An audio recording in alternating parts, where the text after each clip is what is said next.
Усім привіт, друзі! 15:30, денна студія в етері. Хто доєднався, ставте вподобайки, підписуйтеся на канал, якщо раптом цього ще не зробили, і ставте дзвіночки, щоб не прогавити наші етери. Про що ми сьогодні говоримо? Говоримо, зокрема, що там відбувається навколо Авдіївки, оскільки несеться різна інформація. Матимемо пряме включення офіцера 59-ї бригади і будемо знати більше подробиць, що ж там відбувається навколо міста, мають успіхи чи не мають успіхи там росіяни. Крім того, поговоримо про стагнацію на фронті, оскільки Володимир Зеленський заявив про таке в інтерв'ю італійському телеканалу. Ну і, зокрема, знову ж таки поговоримо і про наші внутрішні, ще й політичні історії, що у нас відбувається, і, зокрема, і зовнішні. Це про допомогу від Сполучених Штатів Америки. Оскільки начебто і двопартійна угода з Білим домом була досягнута, але Палата представників каже, що поховає цей законопроєкт, якщо він дійде до них на розгляд. Отож, хто з нами тут вже є? Олексій Лобунець, вітання з Попільнянщини, Санс Нерене, Сергій Філейко, Ужгород вітає, Роман Гнатюк, Алекс Джі. Всім привіт-привіт. Доєднуйтеся до нашого чату, коментуйте, висловлюйте свої думки. Я це завжди заохочую, читаю. Коли є можливість, то зачитую і в прямому етері ваші думки і що відбувається. Але з чого ми починаємо в першочергово, друзі? Це з донатів на Збройні Сили України. В нас є розіграш, про який я вам нагадую. Ми вже зібрали понад 300 тисяч гривень. А розігруємо ми ось цю гільзу з підписом головнокомандувача Збройних Сил України Валерія Залужного. Щоб взяти участь в цьому розіграші, потрібно задонатити щонайменше 100 гривень.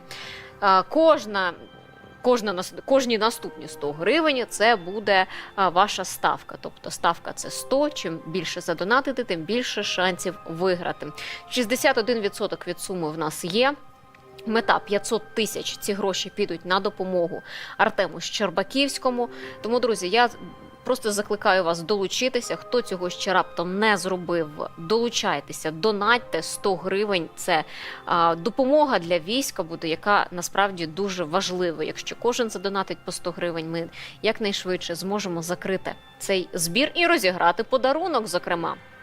Ну і я ж, як завжди, нагадую, вибачте, щось в мене сьогодні.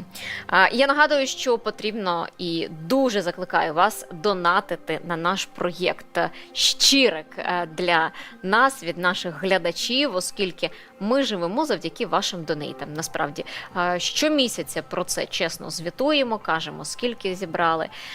Це підтримка від вас для нашого проєкту, можливість розвиватися. А якщо ви ще й станете нашими постійними спонсорами на платформі Patreon, або на платформі Buy Me a Coffee, то матимете ще і унікальний контент від нас. Так, в нас є такі собі прямі етери під назвою «Поза етером», де ми з командою, всі, хто в кадрі, за кадром, спілкуємося з нашими глядачами один з одним, обмінюємося думками абсолютно на різні теми, які ви навіть і не здогадуєтеся, що ми тут можемо обговорювати. Ми щирі, чесні з вами і відверті в цих розмовах. Тому долучайтеся до цих платформ, будьте нашими постійними спонсорами, ну і будьте ближче до нас. А ще можете купити ось такі чашечки, щоб бути ще ближчими до нас. Бачите, це наші чашки, бути справжнім важливо. Тут написано, так, Скрипін.UA. Я сьогодні тут п'ю чайочок, дуже зручно, бо щось я зранку не розумію свій стан. І чай мені допомагає, а з такої чашечки ще й більш приємне. Подивіться, як вона виглядає з усіх боків. Якщо не купили, то купуйте, слухайте. Якщо ви наші особливо постійні глядачі, матимете змогу і такий подарунок від нас мати. На сайті shop.Skrypin.ua можете це зробити, купити. 450 гривень вартує така чашечка.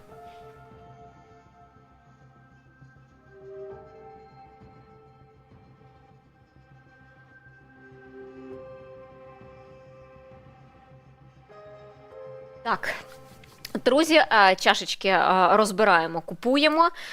І про що говоримо? Починаємо з наших новин. Дякую всім, хто пишете. От F16, дякую за вашу щоденну роботу. Я сьогодні з вами класна. Я дуже рада, що ви доєднуєтеся. Анатолій Литвин з Полтавщини, Полтавщина. Андрій тут теж каже, що час ейфорії минув від двопартійної підтримки. І Джуліо Джорнал. Кухлики продаються краще за чашечки. Андрій, якщо кожен українець задонатить, то переможемо. 100 гривень помножимо на 30 мільйонів, дорівнює 3 мільярда гривень. Ой, там, до речі, НБУ відзвітували, що зі спецрахунку, на який збираються гроші також на Збройні Сили України, вже переказали нашій армії 30 мільярдів гривень, якщо я не помиляюся в цифрах.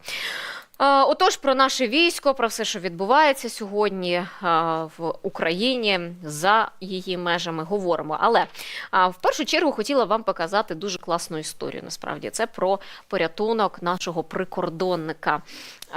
Його врятували завдяки дрону. Це йтиметься про Сергія Купіна. Його поранило під час бою на Сватівському напрямку. І через надто близьку дистанцію до росіян його не змогли евакуювати. Йому було важко пересуватися самостійно, але він зміг проповзти 700 метрів до українських позицій. А напрямок йому вказував і, до речі, доставив йому пляшечку з водою український безпілотник. Подивіться.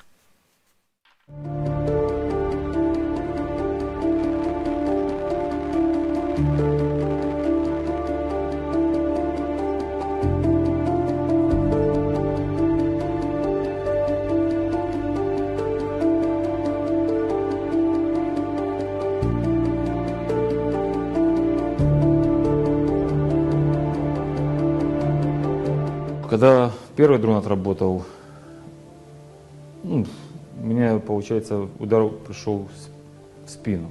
Я прыгнул, в спину, нога такое. И, я сразу понял, что нога.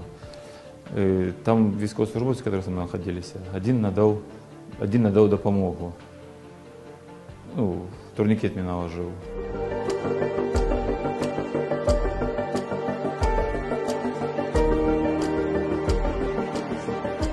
Занадто близька дистанція до ворога. З однієї сторони біля 100 метрів, з іншої 200, може 300. І підійти туди безпечно не було можливим. Відповідно, ми бачили, що якусь ділянку він вже проповз і пропонували йому повзти за дроном, щоб витягнути його на ту дистанцію, де піхота може вийти і зустріти його. Этот дрон опустился, посмотрел, улетел. Улетел. Когда начал лететь, я уже вижу, что он что-то несет. Я думал, все уже. Я думал, это уже тоже сейчас за 200. Скинул водичка, записка. Вот так оно и все и произошло. Виходить, що одною батарейкою його підводили ближче до наших позицій. Потім повернулися, поміняли іншу батарейку, зустріли групу евакуації, її також до нього підвели. І так уже вони його забрали. У меня было только желание, чтобы меня быстрее эвакуировали, то, что, наверное, напуганный, испуганный был, голодный, холодный был, перемерз весь.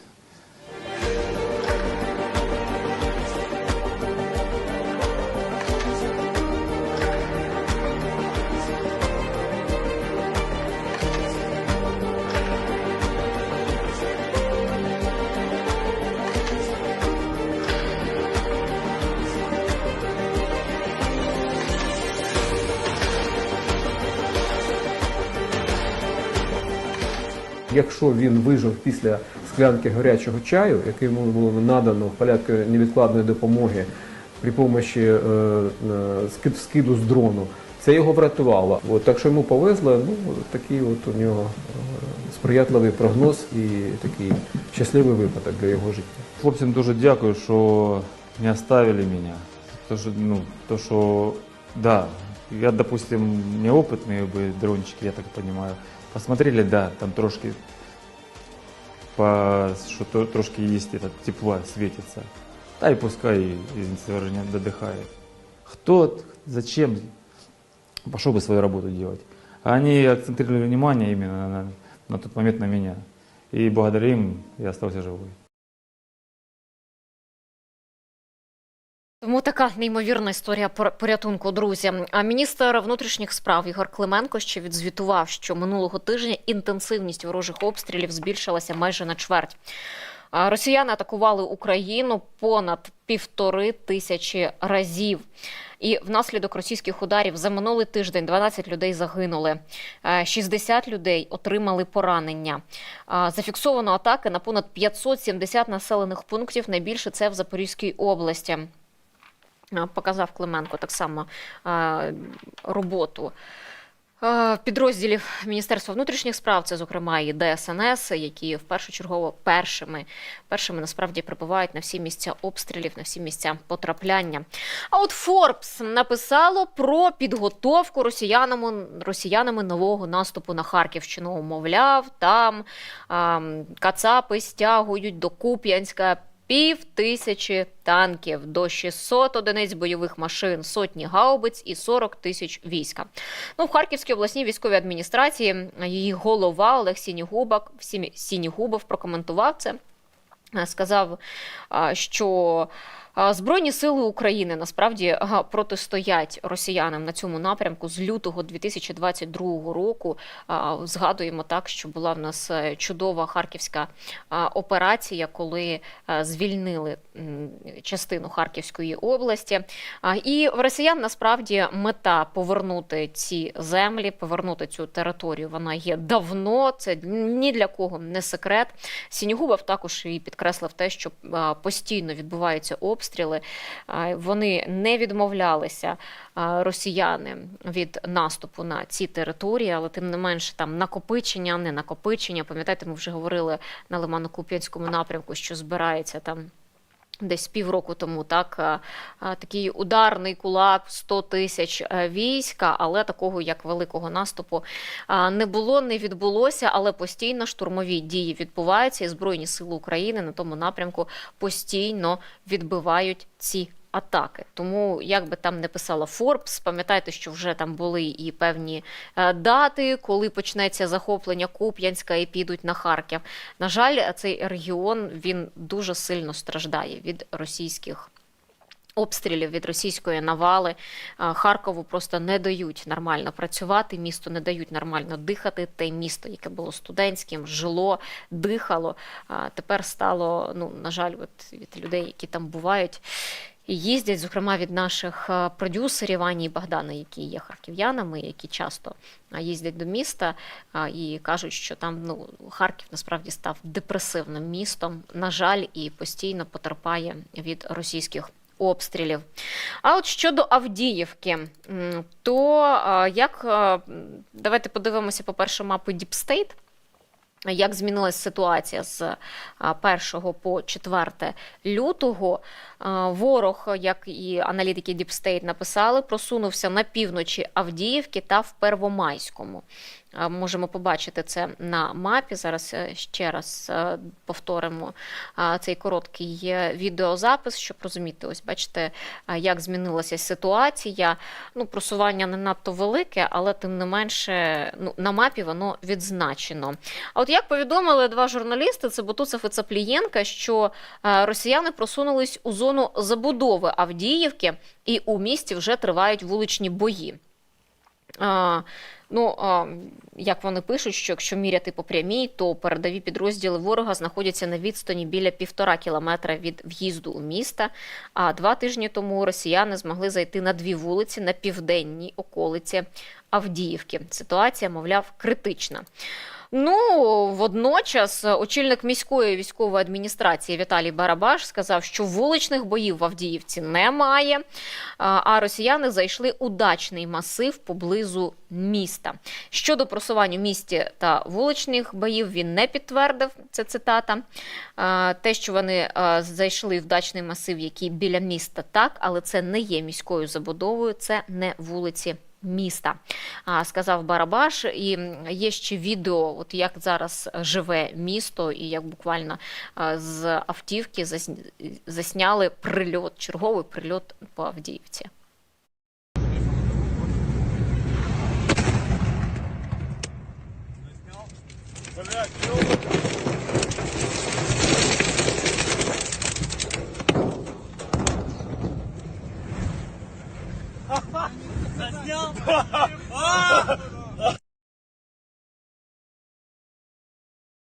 Так живе нині місто, знаєте, друзі, і те, що росіяни намагаються його оточити, намагаються його захопити, це не секрет, і вони знищують там. Ну, вони так само роблять, що й робили в Бахмуті. Вони знищують і забудову, щоб наші військові не могли мати змоги десь там ховатися, переховуватися, мати можливість там якихось вцілілі будівлі, обладнати там свої позиції. Тому росіяни там гатять і гатять всім, чим можна. Буквально там чекаємо з хвилини на хвилину, аби до нас доєднався пресофіцер 59-ї окремої мотопіхотної бригади імені Якова Гандзюка. Тому зараз буквально вже кілька секунд і матимемо прямий зв'язок, тому що тут важливо, і я б хотіла про це теж проговорити, що 59-та бригада, зараз вони збирають, в них є свій збір, я вас прошу також долучитися. Вони збирають 1,5 мільйони гривень на так звані цукерки для росіян. Ви бачите QR-коди на своїх екранах, тому маєте можливість, я закликаю, допоможіть, будь ласка, цій бригаді, це їхній збір, і цукерочки, так би мовити. Що за цукерочки? То це пілотам потрібні цукерки зі шроту, вибухівки, пластику та безлічі дрібних компонентів, кожен з яких коштує грошей. Тому, друзі, допомагаємо безпосередньо з цій бригаді 59-й. Давайте разом допоможемо. Тож, Сергій Цихоцький доєднується до нашого етеру. Пане Сергію, вітаю вас. Вітаю. Слава Україні. Героям слава. Ну, говоримо сьогодні про Авдіївку, оскільки з'явилася різна інформація. Зокрема, там ряд журналістів повідомили про те, що в Авдіївці буквально там вже вуличні бої ведуться. Керівник міської військової адміністрації Барабаш, він спростував цю інформацію. Розкажіть, будь ласка, що там насправді відбувається? Чи зайшли росіяни в саму Авдіївку, на околицях Авдіївки? Що там вони роблять? Оскільки, ну, також бачимо, що є там певні просування з півночі Авдіївки, з боку російських окупантів. Яка нині ситуація в місті? Наскільки вона насправді є загрозливою зараз? Ну, іде війна, хочу нагадати всім нашим глядачам.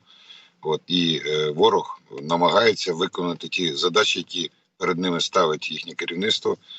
І використовує дуже в активну фазу він перейшов, тому що піджимають сроки, 4 місяці, практично великі втрати, і вони не досягли своїх цілей. Тому представляєте цю напруженість, ну, з їхнього боку в тому числі, знаючи, що вони йдуть і загинуть, а вони все ж таки йдуть. Тому оці панічні настрої, які у нас, на жаль, проходять десь через наші засоби масової інформації, їх треба зупиняти. І ну, це з повагою кажу, звертаюся до наших патріотично налаштованих журналістів, в тому числі, які сьогодні роблять дуже велику справу.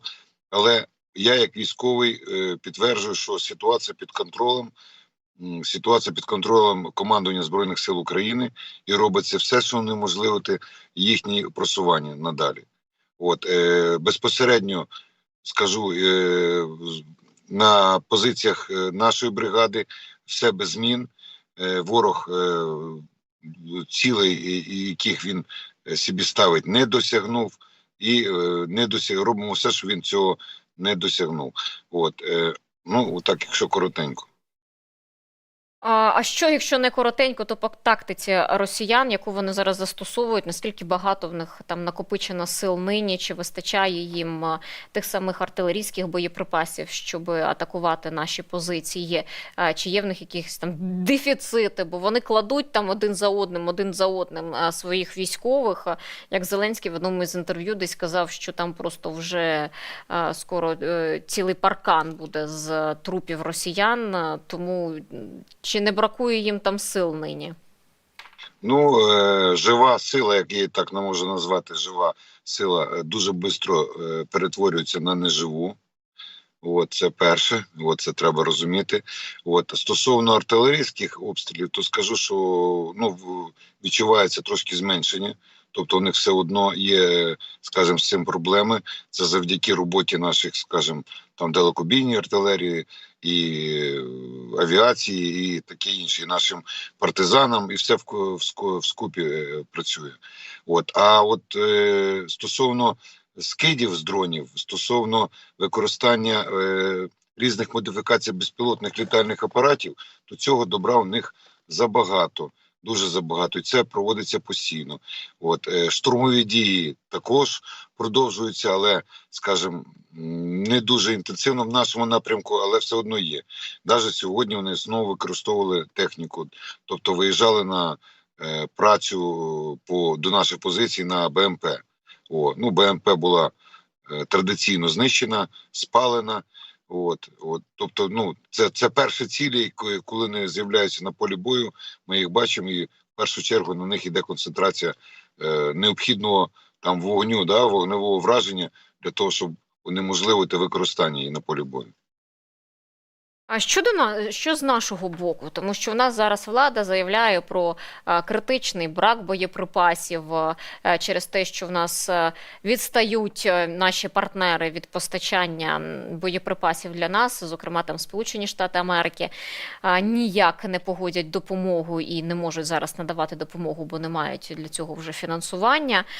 То з нашого боку, чи достатньо нам боєприпасів, чи ми більше зараз використовуємо там, наприклад, безпілотники, тому що про ці технології ми теж неодноразово говорили, і що вони зараз допомагають боротися із російською піхотою, допомагають боротися з російською важкою технікою. То що з нашого боку?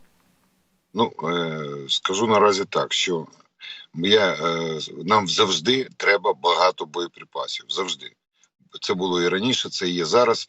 І поки ми не закінчимо цю війну, нам треба, щоб воно його було просто якомога більше. Це головне.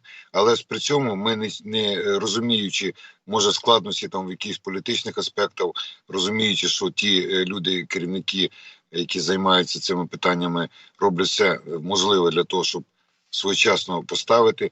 Ми сидимо і на сьогоднішній день там комплектуємо ті ж самі дрони наші, укомплектовуємо мавіки для того, щоб знищувати ворога. Тому і оголошуємо такий збір. Розумієте, що велику команду людей вже задіяли для цього, навчили. Придумуємо різноманітні засоби для того, щоб ворога можна було на відстані знищувати. Для цього це і оголошується цей збір. Це дуже важливо. Не чекаємо, що нам хтось привезе, сканати, воюйте. Це наша з вами, скажімо, перевага наших Збройних сил, наших воїнів, наших кулібінів і в тому числі нашого населення, які допомагають активно в цьому питанні, розуміючи це. Плюс те, що, користуючись нагодою, хочу оголосити, що ми зараз трошки укрупняємося як підрозділ і запрошуємо до себе в свої ряди 59-ї бригади різних воїнів, різних професій, на різні спеціальності. І хто хоче, хай доєднується і робить свій вклад в перемогу. Чим більше нас буде на полі бою, тим менше у ворога буде шансів на якийсь успіх. До речі, ви сказали про те, що доукомплектовуєтеся, розширюєтеся. 59-та бригада, а ви використовуєте такий спосіб, щоб набрати добровольців, як рекрутинг, про який так в Міноборони багато говорять. І наскільки на практиці вашої бригади це працює? Використовуємо. Почали використовувати завдяки підходу командування бригади до цього питання дуже обережно, і використовуємо в тому плані, що оголошуємо безпосередньо на ті спеціальності, які людина буде більше здібна, людина буде більше ефективно переносити користь Збройним силам, бригаді і в цілому суспільству, державі. На цих посадах ця людина буде задіяна. Це дуже важливо. Якщо в когось буде бажання, ви можете навіть, хай дзвонять вам в студію, зв'язуються, запитують, ми дамо контакти, з ким зв'язатися, для того, щоб безпосередньо процедуру, як це виконати, для того, щоб людина безпосередньо попала до нас. А якийсь потрібно мати там попередній бойовий досвід, наприклад, або ну, якесь певне звання, чи можуть просто будь-кого взяти у вас і навчити? Бажання. Я скажу, що в бригаді є дуже гарна традиція, коли люди приходять абсолютно без досвіду, а на сьогоднішній день вже на офіцерських посадах навчають, перебувають, несуть службу. Плюс постійно, скажімо так, люди бувають такі, що приходять, ну, є, на жаль, такі, які приходять без освіти. Це питання ми завдяки нашим друзям і людям небайдужим сьогодні теж вирішується, поки йде служба, вони ще навчаються там в різних навчальних закладах, в тому числі і вищих, де здобувають там цивільну професію. Тобто йде постійна турбота про особовий склад, допомога в тому числі там здати на права. То коли є можливість і людина не задіяна на бойових завданнях, то в тому числі приділяється, тобто не гаємо часу, думаємо про майбутнє. Це дуже важливо, щоб після перемоги люди прийшли в суспільство і не знали, куди їм податися чи поїхати на заробітки десь, а абсолютно вже знати своє місце в цьому, в нашій державі і приносити користь суспільству і собі, і сім'ї, і так далі. А як довго триває навчання, якщо людину з нуля треба взяти в вашу бригаду і навчити її? Поки не навчиться. Це я кажу відверто. Тому що ми постійно, навіть після навчальних центрів, коли до нас прибувають уже після навчальних центрів, так зване, де проходять БЗВП, безпосередньо інструктори бригади навчають особовий склад. Злагодженню, тактиці, вогневій, там, мінно-саперному справі і так далі. І по всім іншим спеціальностям. Як можна людину, яка, скажімо, тільки прийшла, каже, вставай, там, ну, кухар той же, наприклад, да? Готуй страву, да? Якщо у тебе немає досвіду. От поки не навчиться, значить, вже до страви ти не приступаєш. Отака ситуація.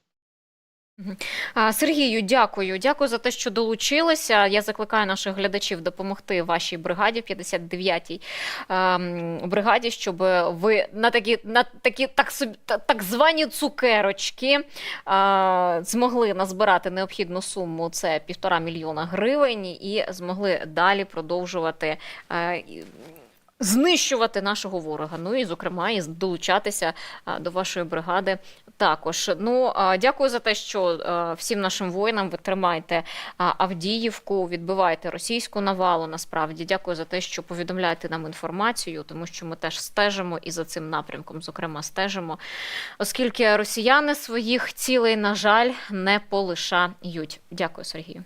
Будьте здорові. Друзі, тому цей збір ви можете теж підтримати. Бригаді потрібна допомога всіх наших українців. І навіть невеличкий донейт, навіть невелика сума – це ваш вклад в наші Збройні Сили України. До речі, кажучи про рекрутинг в 59-й окремій мотопіхотній бригаді імені Якова Гандзюка, то вони, нагадаю, брали участь у звільненні Херсонської області, і зараз наші воїни боронять саме Авдіївку. Так само і стоять там, відбивають російську навалу. Про Роботине теж хочу згадати. Зеленський напередодні відвідав там розташування 65-ї окремої механізованої бригади, поспілкувався з захисниками, подякував їм, вручив державні нагороди.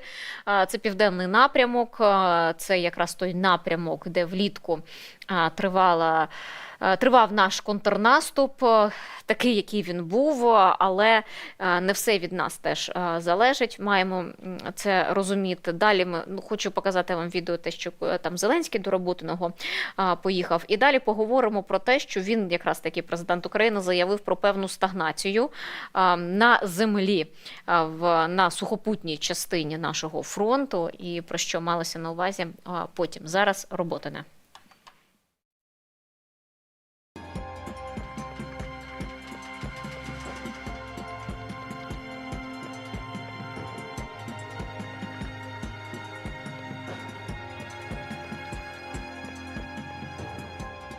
ніколи не очікував, що зустріну ще вас, також як і він. Це нормально. Хмельниччина, Рівненщина. Ти не пам'ятаєш, де? Не, родився на Хмельниччині, живу на Рівненщині.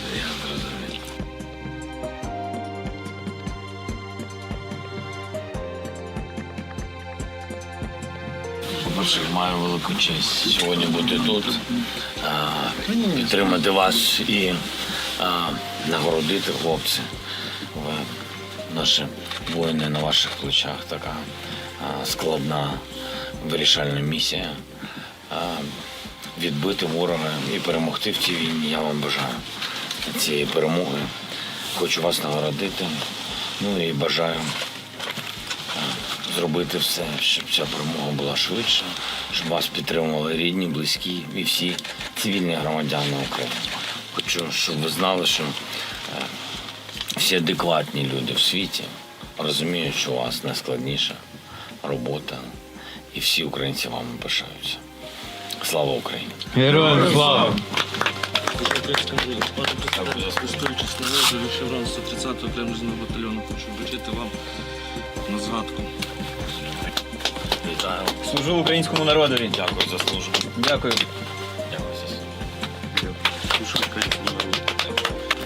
Вітаю вас. Дякую за службу. Служу народу України. Дякую. Служу українському народу. Дякую. Дякую за службу. Дякую за службу ще раз. Бережіть себе, ви нам всі потрібні. Це були роботи. Так от про стагнацію. В засобах масової інформації сьогодні рознеслося, що, мовляв, Зеленський сказав про патову ситуацію на фронті. Насправді, якщо послухати його інтерв'ю, трошки не так там це звучало. Він сказав про стагнацію на сухопутній частині фронту. Він давав інтерв'ю італійському телеканалу. Ну і, зокрема, журналістам його питав про те, що ж відбулося з контрнаступом, чому він був невдалим, на що Зеленський сказав, що можуть бути і певні помилки, так, але говорити про те, що там все провалилося, то це не варто. І роз'яснив, так що ж відбувається, по суті, зараз на фронті. От за цю сухопутну історію він сказав, що це стагнація. По суті, жодна сторона не має великого просування. Ми зараз, на жаль, бачимо, по тій самій Авдіївці ми бачимо, що росіяни намагаються там просуватися, вони намагаються задіяти там багато своїх сил, свого гарматного м'яса, Мар'їнський напрямок, так само є ще Куп'янський напрямок. Просто найгарячішим зараз залишається Авдіївський.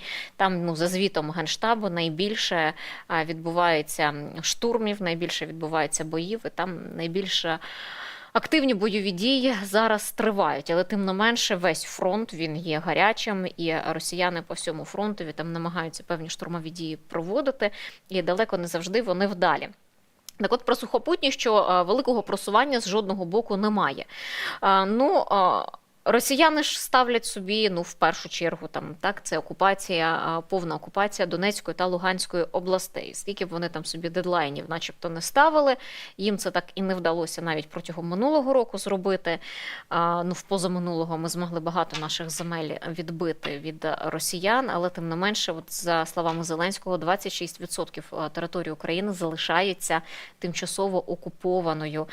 Тому є насправді багато з чим працювати. І для цього, в першу чергу, потрібні технології, потрібні західні технології, потрібна західна техніка, щоб це робити. Але в цьому інтерв'ю Зеленський також і відмітив про те, що, окрім того, що є сухопутна операція, яка там в нас дещо зупинилася, якщо так можна сказати, то є ще і частина морська операція наших Збройних сил України, і ось вона була більш вдалою. То давайте пояснення Зеленського якраз і послухаємо. Морська частина операції дала позитивний ефект. Ми витиснули кораблі, Росія багато втратила кораблів, а головне, вона втратила вплив у Чорному морі, і ми вибудували зерновий коридор, який не залежить від Росії. Тому ця частина, прагматична частина операції, яка впливала на економіку, на бюджет України, ми її провели позитивно. Що стосується сухопутної лінії, ви праві. І там стагнація. Так, да. І це факт. Чому? Тому що не вистачило дещо. Іноді ти думаєш, що ось ця дата, ось підуть вперед. Я вважаю, що з точки зору кількості відповідної амуніції були затримка, а затримка – це і є прорахунок. Але, чесно кажучи, ми ж не боремось просто з терористичною організацією. Ми боремось з терористами, які є однією з найбільших армій в світі. І тому треба підключати не тільки снаряди.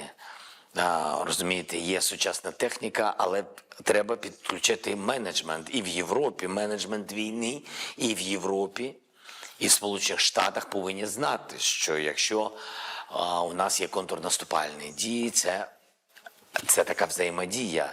Сьогодні, кожного дня, ми боремось за той чи інший кілометр нашої землі. І тому почекайте, воно буде через місяць. Таке правило не дуже працює. Так, це пояснення Зеленського було. Андрій пише, так, чекайте, не треба убаюкувати себе, немає, потім бабах і Дебальцево. Ми ж маємо розуміти, що будь-яка затримка допомоги, вона впливає все одно на наш фронт, вона впливає на наші бойові дії, і там, де нам бракує снарядів, бракує техніки, бракує артилерії, то, відповідно, росіяни десь там можуть собі нарощувати. Так, от зараз Сергій Цихоцький сказав, що певна інтенсивність артилерійських обстрілів на Авдіївському напрямку трошки зменшилася, але, тим не менше, вона є, а нам цих снарядів бракує. Нам і артилерійських снарядів бракує, і ракет, далекобійних ракет нам теж бракує. Тому, на жаль, так воно і є. Україна чекає літаки F-16 та ракети дальністю до 500 кілометрів у подальших пакетах допомоги. Про це заявив командувач Об'єднаних сил Збройних сил України Сергій Наєв. Він давав інтерв'ю. Він не уточнив, про які самі моделі ракет йдеться, але тим не менше сказав, що очікується. За його словами, це дозволить силам оборони України досягти ще більших успіхів на полі бою та звільнити нашу територію від ворога. А в той же час сьогодні Міністерство оборони Нідерландів заявило, що готує до поставки в Україну ще 6 винищувачів F-16 на додачу до 18 літаків, які почали готувати раніше. Таким чином, загальна кількість, яку Амстердам передасть Києву, збільшилась до 24. Як заявила міністерка оборони країни, перевага Росії в повітрі є важливою для протидії російській агресії. Літаки F-16 ми чекаємо давно, ми про них просимо вже давно. То нам казали, що до кінця минулого року ось перші одиниці прийдуть. А пам'ятаєте, як минулого року всі так говорили, що F-16 вже в Україні, коли почали збивати над Чорним морем російську авіацію. Так от, F-16 поки що в нас немає. Ми очікуємо.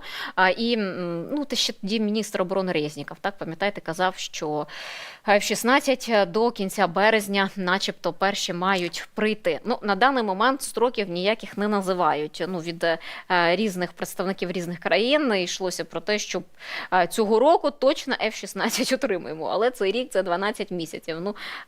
Один місяць з цих 12 ми, слава Богу, вже прожили, поки що без F-16. Але чим швидше вони будуть, тим буде більше підтримки з неба для наших воїнів. Зрозуміло, що передача там буквально зараз скількох там 18 літаків, так, це невелика кількість насправді цієї авіації.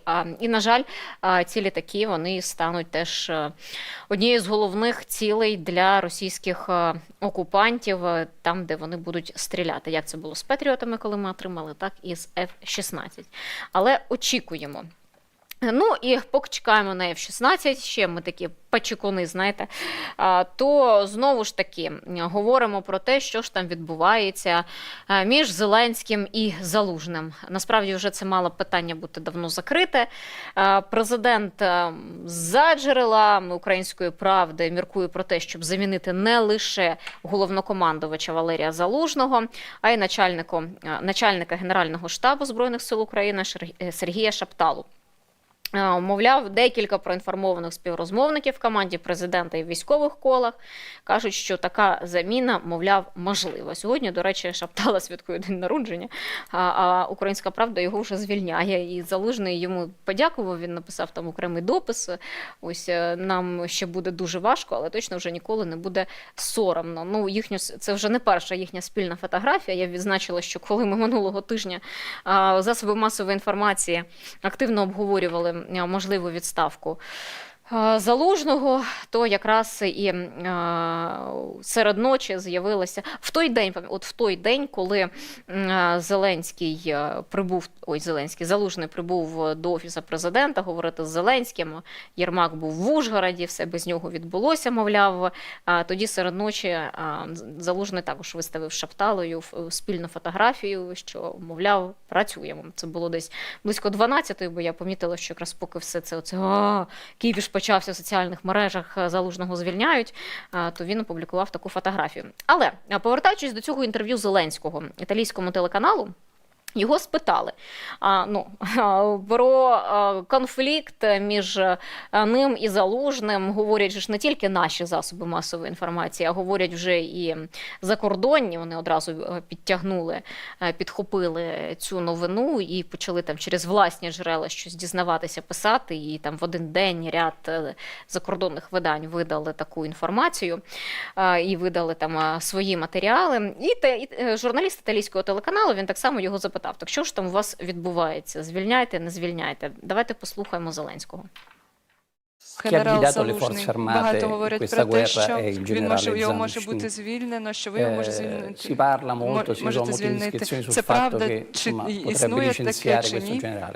Послухайте, це кадрове питання, яке всередині нашої держави.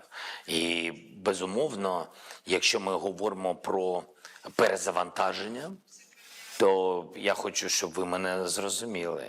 Коли ми говоримо про перезавантаження, то ми говоримо про перезавантаження тих чи інших керівників держави, а не тільки одного чи іншого сектору.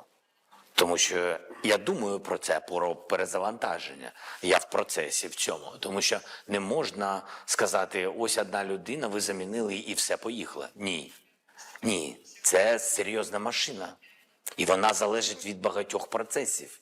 І якщо ми хочемо перемогти, ми всі повинні бути лідерами перемоги. Не втрачати надії, не опускати руки, брати енергію звідки хочете. І незалежно, який у вас сьогодні настрій, забудьте його вдома. Якщо ви живете вдома і у вас є така можливість, забудьте. Згадайте тих, хто виїхав за кордон з дітьми, згадайте тих, хто знаходиться в окопі, згадайте тих, хто на оборонно-промисловому комплексі 24/7 працює в 3 зміни, щоб виготовити снаряд. Згадайте тих і зрозумійте, ніхто з нас не може опускати руки. Тому, коли ми говоримо про перезавантаження, це серйозний підхід, і тільки глобальний я до нього можу ставитись і відповідними кроками. Тобто це не питання однієї чи іншої людини. Це кадрові внутрішні питання.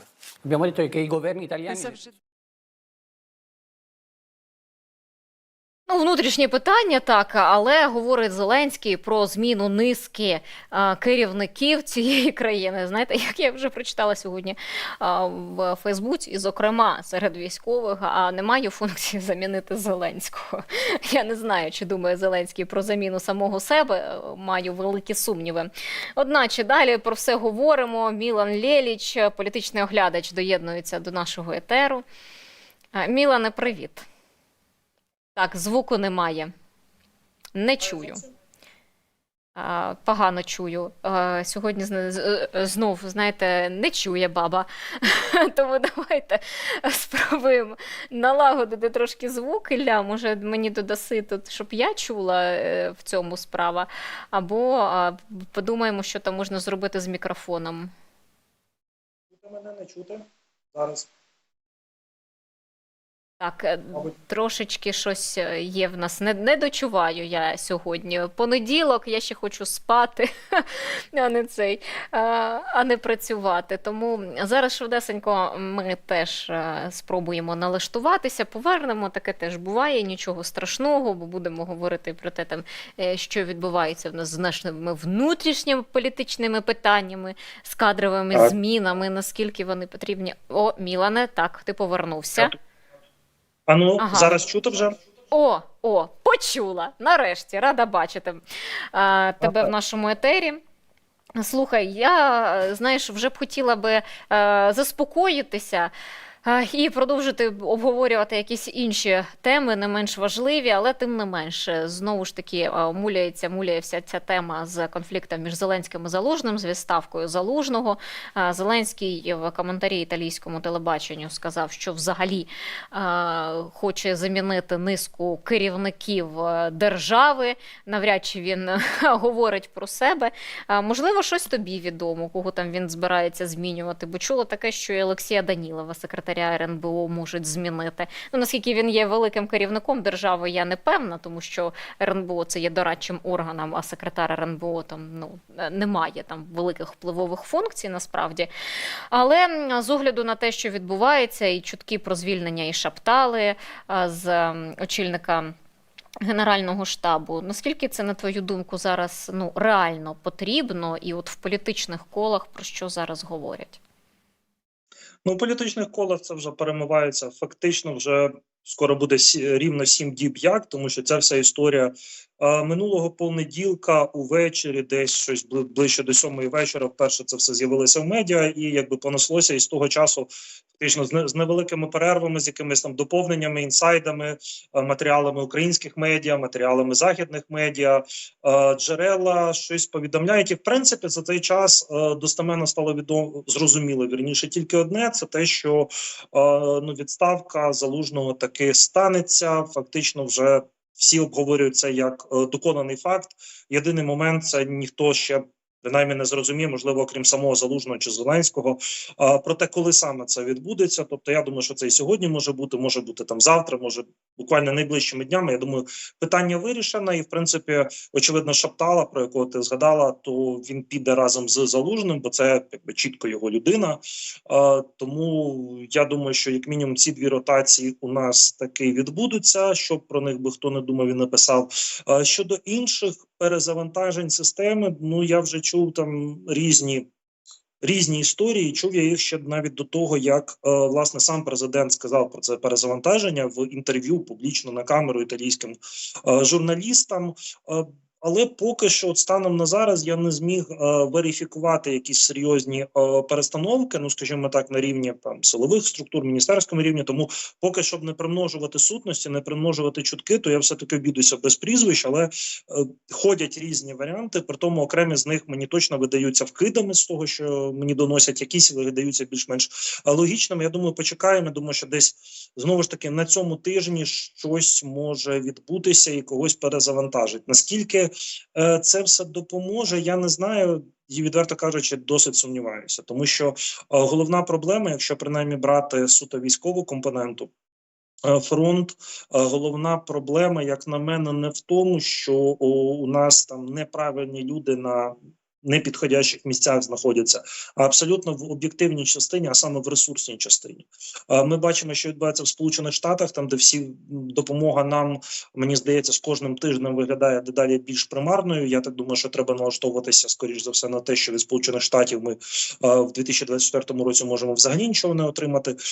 Тому ці проблеми, вони точно не вирішуються заміною того ж там Залужного на умовного Сирського чи умовного Буданова чи ще когось, тому що це не їхній функціонал і не в їхній волі вплинути на позицію Трампа, на позицію республіканців, трампістів в Палаті представників і таке інше. Тобто наскільки яка буде користь від цих перестановок, як президент каже, мовляв, що треба якісь там нові підходи, свіжі сили, новий початок навіть. Ну, я поки не бачу цього всього.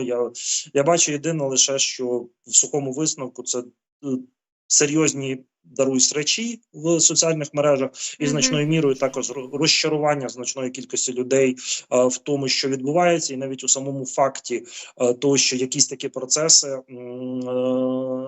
проходять зараз, які точно там не наближають нашу перемогу. Тому тут таке вельми песимістичне ставлення, насправді.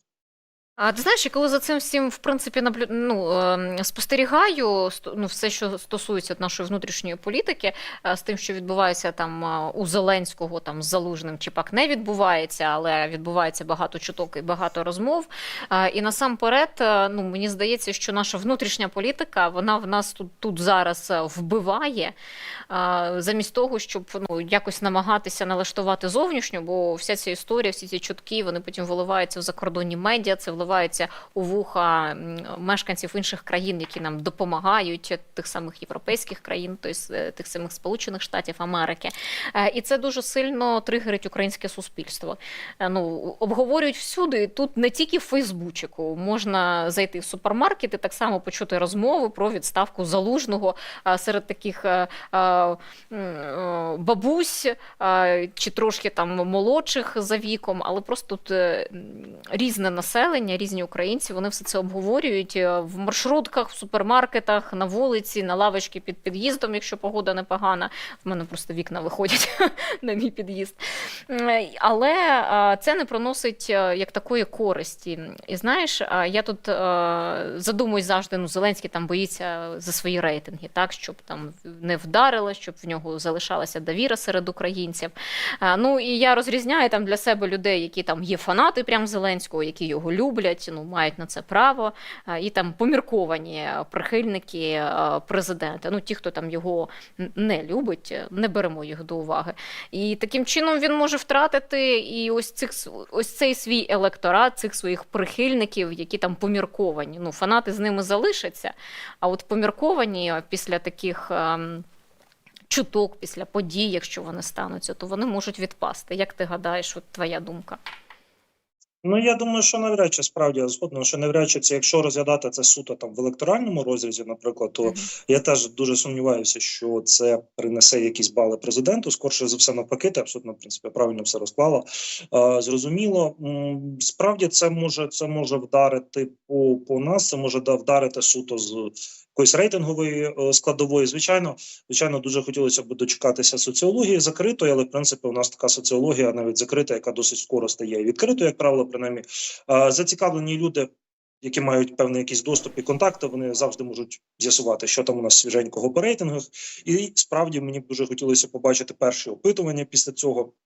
Після цієї історії, яка почалася тиждень тому, як воно вдарить по Зеленському, я думаю, що воно скоріше вдарить якось там, я не знаю, перетікання електорату від Залужного. Це мені здається якась несенітниця абсолютно. Я думаю, що ще дуже багато чого буде залежати від того, як, власне, сам ще діючий головнокомандувач український, в який спосіб і як він піде, і чим і як він буде займатися далі. Тому що з цього приводу теж мільйон спекуляцій можна було вичитати і в медіа, і в телеграм-каналах найрізноманітніших, іменних та анонімних, різні варіанти розвитку кар'єри Залужного, від того, що він десь залишиться в системі, скажімо так, до того, що він дуже гучно вдарить дверима, випишеться, звільниться з війська і там одразу піде в політику. Я, чесно кажучи, не вірю в варіант, що він одразу піде в політику, хоча дуже багато хто його буде до цього підштовхувати. Власне, його вже підштовхують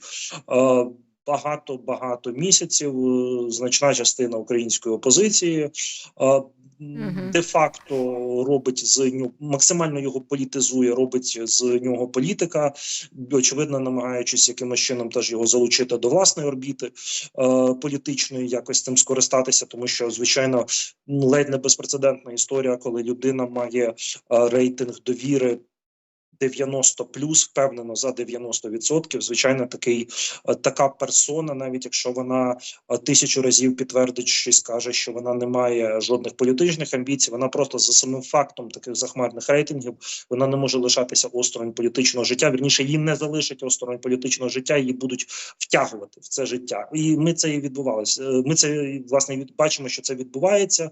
І одна з мотивацій, звичайно, це теж абсолютно ні для кого не секрет, власне, звільнення Залужного, майбутнього звільнення, я думаю, вже так можна казати, це якраз рейтинги і те, що частина опозиції в це все дуже активно грає і завжди педалює будь-які розбіжності, будь-які конфлікти між Верховним главкомом і главкомом.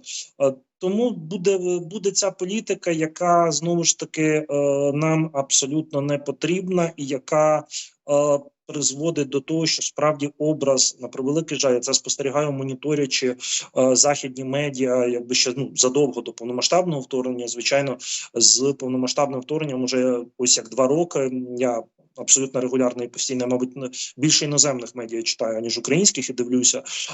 Я помічаю, як такі історії, вони дуже сильно б'ють в іміджовому сенсі, тобто вони України з такої, я не знаю, попелюшки, про яку ніхто не думав, що вона взагалі спроможна організувати супротив такій, ніби як там страшній, потужній Російській Федерації, а виявилося, що Російська Федерація значною мірою є паперовим тигром, і ті всі їхні погрози, і там Вторая армія міра, про це вже скільки писано і переговорено, що це все не відповідає дійсності, що Україна така от маленька, там менша за Росію, там в багато разів по території населення, але вона героїчно бореться, ось такий чудовий народ, чудові військові, класний президент, шикарний народ, шикарні волонтери, всі великі молодці. Як цей образ, він після кожної такої історії, наскільки він тьмяніє, і наскільки я бачу постійно просто по заголовкам, коли чергові якісь політичні у нас починаються моменти, навіть ця ж сама історія по Залужному, це от пишеться постійно про те, що в Україні, значить, відбувається internal political fighting, там внутрішня політична боротьба, в той час, як ситуація на фронті, м'яко кажучи, не надто на нашу користь, а тут ще й внутрішня боротьба, і тут якісь конфлікти. Звичайно, це все на аудиторію б'є, що ми з такого ідеального образу борців за світло, за добро в абсолютно чорно-білій ситуації, коли Росія є втіленням всього чорного, а ми є втіленням всього білого, починають розмиватися цей образ починає розмиватися, тьмяніти, і воно точно нам сильно йде не на користь, бо, звичайно, створює і в очах того ж електорату розуміння, в них така сама країна, це десь приблизно, як і в нас, вони тільки там політики, тільки один думають про свої рейтинги і про вибори, значить, ніякі вони там українці на супергерої там і так далі. От бачимо, на фронті щось у них не вдається, і тут у них всередині якісь звинувачення, а тут ще якийсь корупційний скандал черговий під'їхав. Все з ними ясно. Звичайно, це на рівні обивательському, наприклад, звичайно, це сильно, я думаю, збиває налаштування там допомагати Україні і так далі. Я думаю, що і частково на рівні еліти, decision-мейкерів також це відбувається, тому що їм тим же електорату треба пояснювати, що от треба далі допомагати Україні, в той час як в самій Україні вже набагато більше продукується, на жаль, новин про якісь розборки в кабінетах, якісь політичні розборки, аніж новин військових і навколо військових. На превеликий жаль, таку картину ми маємо. Тому хотілося б чимось хорошим закінчити. Я намагався якось по ходу підвести до якоїсь позитивно-оптимістичної думки, але щось у мене не вийшло, даруй. Нічого я хорошого не бачу.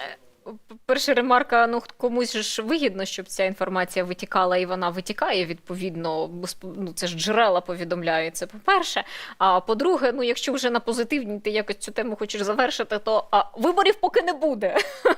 Тому навіть якщо Залужний там йде в політику зараз, то не факт, що до того, як колись там в Україні відбудуться вибори, то він матиме ту ж саму електоральну підтримку, яку там зараз, рейтинг довіри, який він має зараз. Тому ось цей період без виборів... І плюс ми абсолютно не знаємо, чи взагалі він піде в політику. Так. Знову ж таки, якось його всі настільки записали, там в партії Залужного, блок Залужного, там окремі ще проекти були, які ніби як ще раніше, там півроку, рік тому, там добре в кулуарах обговорювалися, ніби як з Залужним, але без самого Залужного, якось так, там якісь рейтинги не міряли, вони там проходили в парламент дуже певно. Я думаю, що це все, оці всі цифри, які ми зараз бачимо, вони справді не мають жодного стосунку до того, що ми отримаємо тоді, коли ми нарешті дійдемо до виборчих дільниць. Я все-таки вірю в те, що це станеться, бо у цього не може не статися. Але все залежить від того, насамперед, і найголовніше, коли і з яким результатом закінчиться власне війна з Російською Федерацією, і в яких умовах ці вибори будуть проходити. Тому зараз, коли я дивлюся на рейтинг, там є, наприклад, блок Зеленського і паралельно Слуга народу. Це, мені здається, однозначно не буде у нас паралельно йти блок Зеленського і Слуга народу. Якось мені важко уявити такий технологічний маневр. Навіщо так робити? Дробити, власне, свій електорат. Всі розуміють, що Слуга народу – це партія Зеленського, яка відтягнула на себе весь негатив, але менше з тим, все одно це його партія. Тому зараз ця вся соціологія і рейтинги, вони справді мають дуже мало стосунку до того, коли відбудуться вибори. А коли вони відбудуться, я б суто інтуїтивно не робив ставку на те, що вони в цьому році будуть. Мені здається, в цьому році у нас вже виборів не буде. Чи будуть в наступному? Хто знає. В наступному вже більш ймовірніше. Цей рік, я думаю, що буде безвиборчий. Я теж думаю, що виборів не буде, а цей рік ще треба пережити, щоб розуміти, що буде в наступному. Ти сказав, зокрема, про те, все залежить від того, як завершиться війна, і це залежить ще й від Сполучених Штатів Америки. Ти вже торкнувся цього питання, що там допомога, на твою думку, просто тане зараз. Я просто тут хочу проговорити, і для наших глядачів теж, що ця двопартійна угода в Сенаті з Білим домом, вона була досягнута, опублікована напередодні, що, мовляв, про все домовилася, там на 118 мільярдів доларів. Цей пакет допомоги буде, 60 мільярдів передбачається для України, понад 14 для Ізраїлю. І в Сенаті 7 лютого начебто вже мають її голосувати. Але спікер Палати представників Майк Джонсон заявив, що документ буквально помре, якщо прибуде до них на голосування в Палату представників. Тому що він назвав цей законопроєкт ще гіршим, ніж очікували. І це не наближає до завершення прикордонну катастрофу, яку начебто створив президент Сполучених Штатів Америки. Ти тут більш негативно налаштований, песимістично до цієї історії. Роз'ясни, чому, на твою думку? Бо залишається функція проголосувати все окремо, хоча Сенат домовився з Байденом, що все пакетом голосуємо, а Палата представників хоче голосувати окремо, причому допомогу Ізраїлю, де Україна не фігурує. Так, причому раніше Палата представників теж хотіла голосувати все пакетом. Зараз у нас ситуація змінилася. Ще, я думаю, 100 разів зміниться, але просто проблема зводиться до того, про що ми говорили. Коли політичні інтереси, вірніше не просто політичні, а вузькокорпоративні політичні інтереси починають абсолютно перевалювати над усіма іншими аргументами. Це нормально і природно для політики, для кожного політика, для кожної партії ставити в пріоритет свої рейтинги і свої політичні інтереси. Так ця вся система працює. Але інколи вона доходить до надзвичайних перекосів, так як ми маємо зараз. І в цьому сенсі мені здається, що Сполучені Штати і окрема частина політикуму США демонструє ще набагато менше відповідальності і набагато більше політиканства, аніж навіть тут ми в Україні з усіма нашими проблемами. Ми ще нормально відповідальні тут. Люди з цінностями там і так далі, порівняно з ними, тому що там все абсолютно просто і зрозуміло. Республіканцям, трампістам їм не потрібно, в принципі, вирішення проблеми з кордоном, тому що вони на цьому будують кампанію, власне, самого Трампа. Якщо вирішити проблему з кордоном, то за що тоді критикувати Байдена? Все. Фактично, окремі, до речі, представники в різних коментарях, різних медіа, я бачив, ледь не прямим текстом вони так кажуть, що а навіщо один, здається, з сенаторів трампістів, казав, що навіщо мені зараз за щось голосувати, що підніме рейтинг Байдену. Ні, я хочу почекати до виборів, от оберемо нашого Трампа, і хай Трамп вирішує якби ці всі проблеми. Я думаю, далі вже починається більше припущення, але я думаю, що якась така логіка може сповідуватися щодо України. Не потрібно зараз, Трамп, очевидно, хоче прийти і, звичайно, самому вирішити всі проблеми. З кордоном проблеми, там, з мігрантами, відповідно, з Україною, він же там каже, що він за 24 години швидко всіх з усіма помирить і в усьому розбереться. Йому не треба вирішення проблем, він хоче, щоб все вирішилося так, коли він прийде і як він скаже.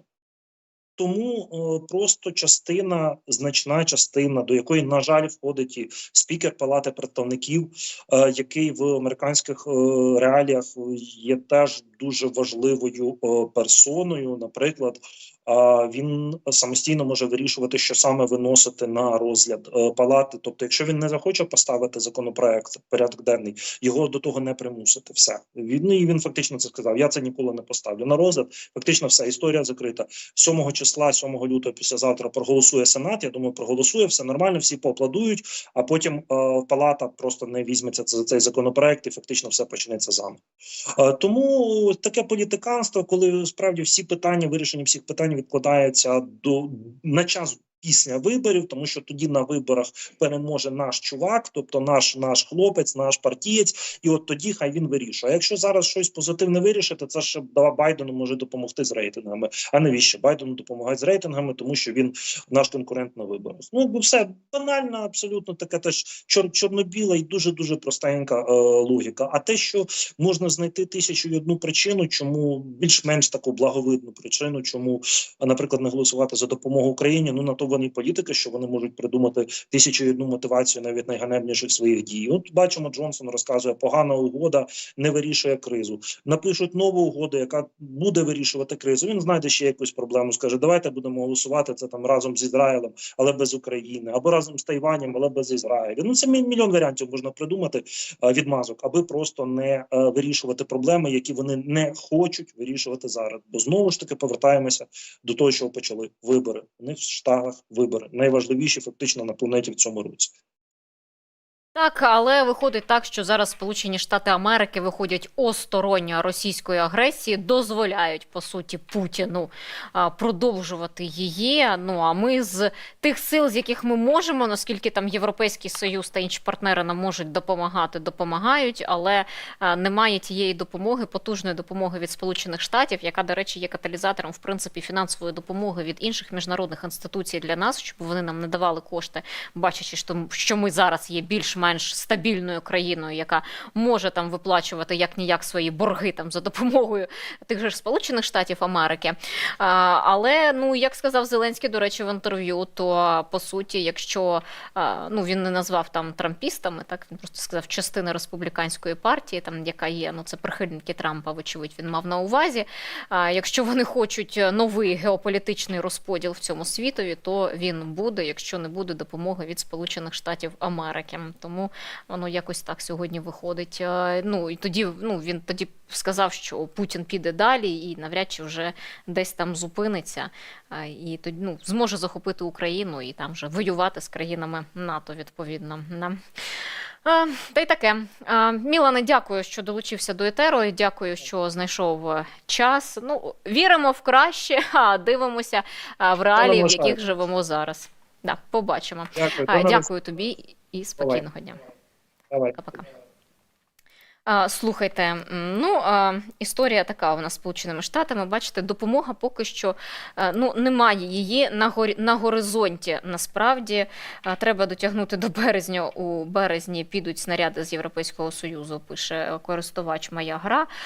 Ну, розумієте, тут і про снаряди йдеться, тут і про внутрішню фінансову історію, економічну історію України йдеться. Ну, Європейський Союз та проголосував цей пакет допомоги для України на 4 роки в 50 мільярдів євро. В березні пообіцяли вже, що перші 4,5 мільярди євро, якщо не помиляюся, прийдуть до нашого бюджету. Але, тим не менше, від США нам все одно все це потрібно. Вони мають допомагати нам з ремонтом нашої техніки, вони мають поставляти нам ту ж саму техніку. Атакамси, ті ж самі нам теж потрібні, але, на жаль, поки що немає фінансування. В Сполучених Штатах навіть досі немає постійного бюджету на цей рік. Він затягується і досі не ухвалений, досі вони не можуть порозумітися і його ухвалити, тому що там і в основному бюджеті теж там певна допомога для України була закладена. Не та основна, на яку ми сподіваємося, з цим пакетом допомоги від Білого дому, і щось воно ніяк не виходить. Вже ми другий місяць насправді чекаємо, і поки що перспективи насправді дуже туманні в ній. І от я зараз згадую Борис Пінкус, представник Республіканської партії, включався і казав, що він оптимістично налаштований. Якось треба з ним буде знов поговорити і спитати, де ж той його оптимізм насправді. Бо так хотілося б вірити у все найкраще, а поки що воно не справджується. Слухайте, тут ще історія, ви про неї згадали якраз в чаті, що в Києві здійснюють пошукові заходи щодо виявлення ДРГ ворога в Оболонському районі.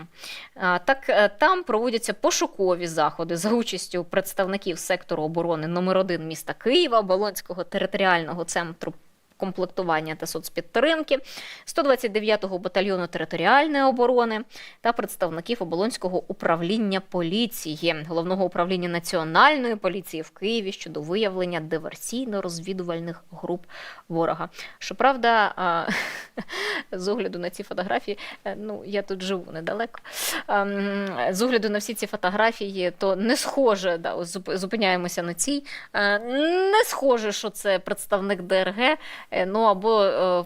або диверсійно-розвідувальним групам вже теж вручають повістки. Як бачимо, така історія. Це ж історії про те, що там ось ці мобільні блокпости, які по Києву теж починали з'являтися. І там місцева влада заперечувала, що там роздаються повістки, що ні-ні-ні, то там такі навчання в нас відбуваються, але по факту,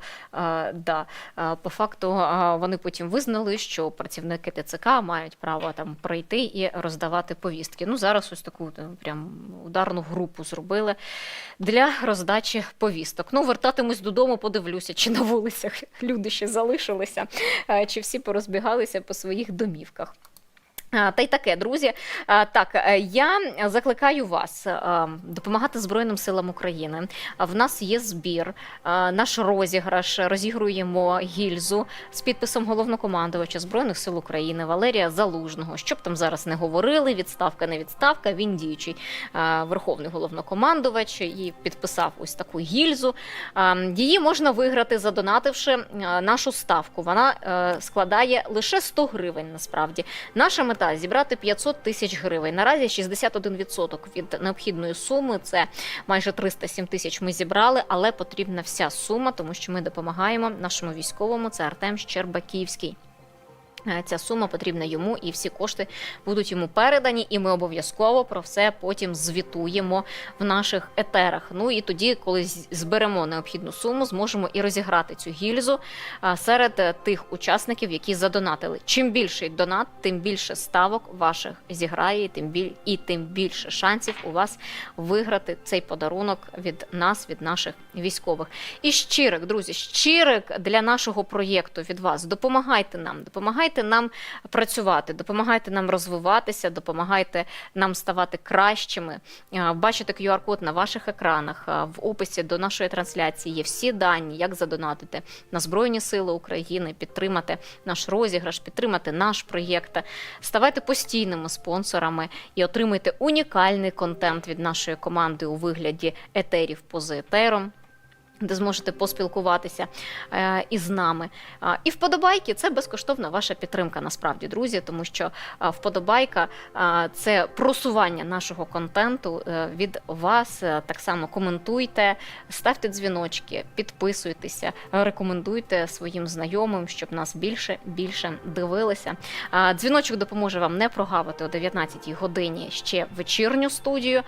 Теж буде цікаво, говоритимуть також і про війну в Україні сьогодні, про ситуацію на фронті станом на сьогодні, які матимемо перспективи. Ми ж зустрінемося завтра в денній студії о 15:30. Я на вас всіх чекатиму. Дякую всім, хто сьогодні доєднався і, зокрема, дописував у нашому чаті.